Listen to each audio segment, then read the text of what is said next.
You can be intimate with each other without having it to end in sex. It could just be those little moment of gesture, being able to touch each other in bed. And in those moments, for women, they're more reflective, they're more sensitive, they're more Hey emotional. everyone, welcome to Gladys on Love. Thank you so much for joining me here for another interesting video.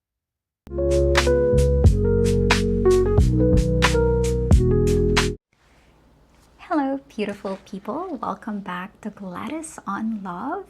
In today's video, I want to talk to couples out there who's noticing some change in their sex life. And you probably feel like you're not as horny as you're used to, and you're starting to worry about that.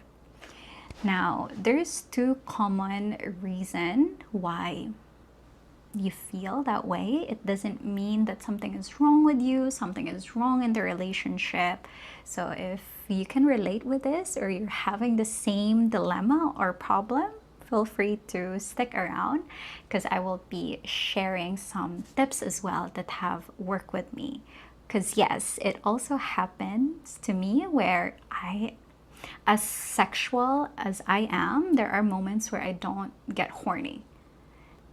So stick around, and if you haven't subscribed to my channel yet, feel free to hit that subscribe button and give this video a like if this is something that...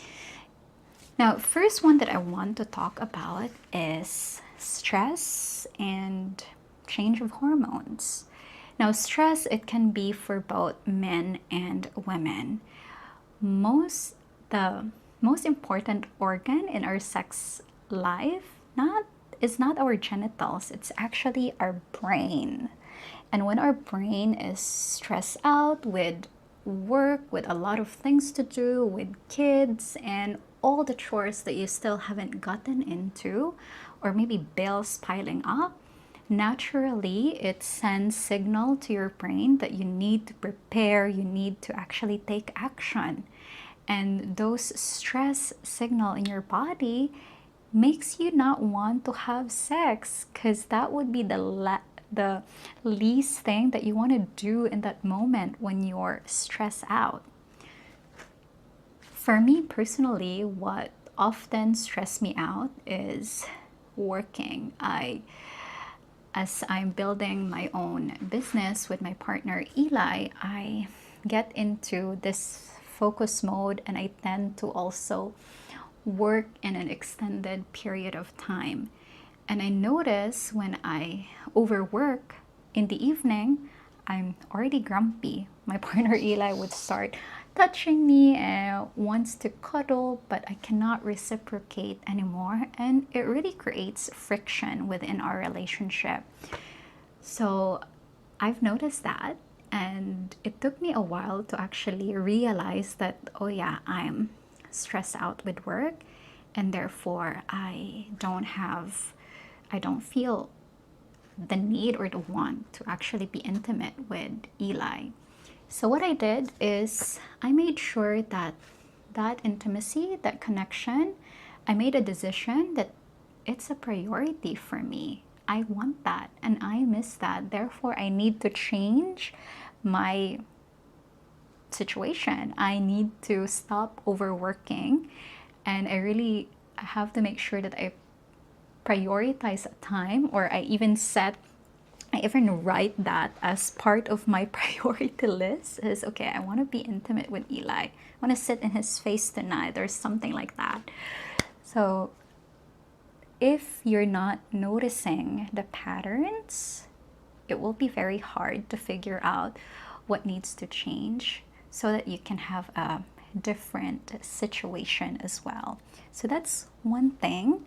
Stress, reduce the stress, figure out what's causing you to be stressed out, and try to find ways.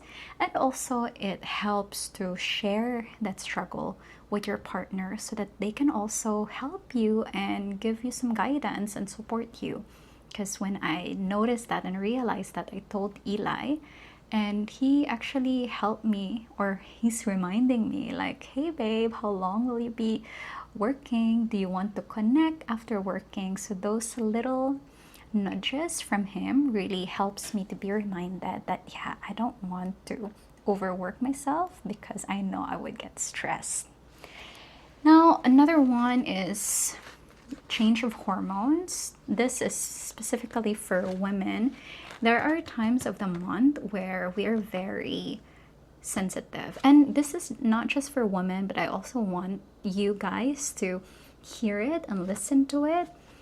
At least for me, and I've heard a lot of women relate to the same experience when I'm in my period, or even 5 days 5 days before my period, in my luteal phase and menstrual phase, my energy is really down. I feel more irritable, volatile, like just low energy. And because of that low energy, there's just I I don't feel initiating in sex. And again, that's, if you notice that, it doesn't mean you're not into your partner. It doesn't mean that, oh, something's wrong with you. It's just you're in that phase, you're in that cycle.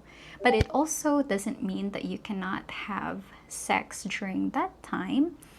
And for men out there, when your partner is in that phase, it really helps for us women in our luteal and menstrual phase when our partner is proactive and when they're attentive.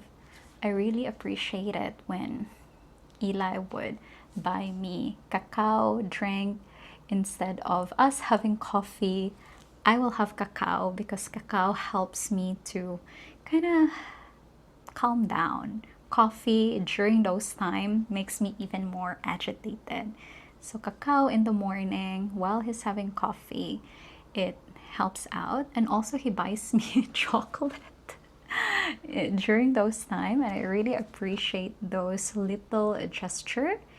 And when you're calmed down, when you're able to be attentive and give yourself those things that you need, you are able to be, and again, intimacy is not just sex. You can be intimate with each other without having it to end in sex. It could just be those little moment of gesture, being able to touch each other in bed. And in those moments, for women, they're more reflective, they're more sensitive, they're more emotional.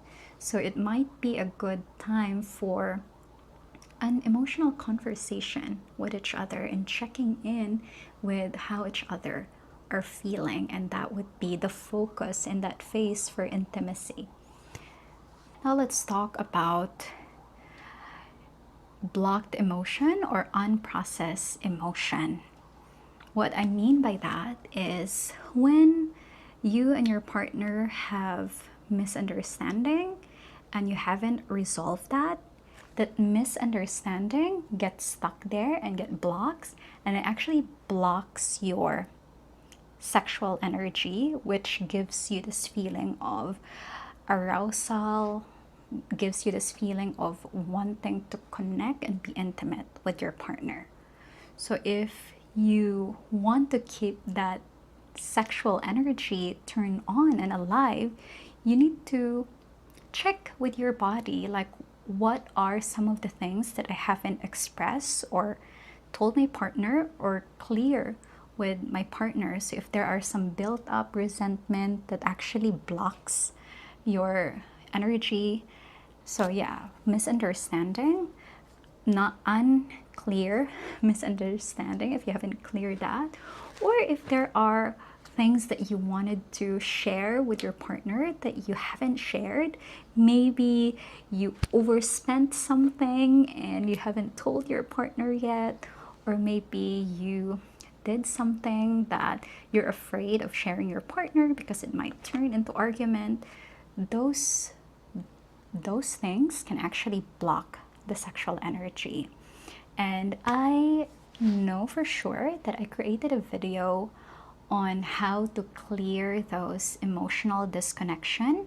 You can use the desire, fear, and love to be able to process those type of conversation in a way that that has a guidelines that can help you. And I also shared, or I also created a video that I shared the clearing framework, where if there's things that you haven't cleared, misunderstanding or fights that hasn't been fully resolved, you can use that clearing method to clear it out of the way and really be in a place of understanding each other. So those are actually a deeper reason why people don't get horny. Sometimes we just think that, oh, maybe they're not attractive to us anymore, or they're not or stuff like that. But really, there are a much deeper reason for it. And I'm actually curious which of those three that I mentioned seems to be resonating with you. And if you have questions that relates to this topic or other topic that you want me to cover in my channel, feel free to share that in the comment section so I can create a video for you. All right, thank you so much and have a good day.